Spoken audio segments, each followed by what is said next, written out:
How to make watermelon mojito mocktail.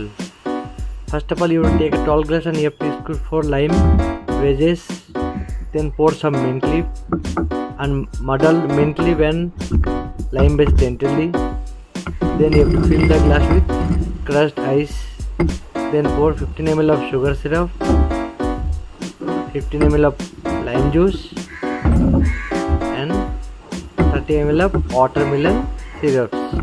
Then you can add some more ice cube and after that you have to fill the glass with soda. This is the refreshment mocktail. You can add 120 ml of soda. After that you can stir all the ingredients.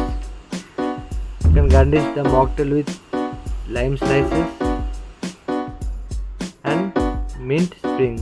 See, your refreshment mocktail watermelon mojito mocktail is ready. Thank you very much for watching my video.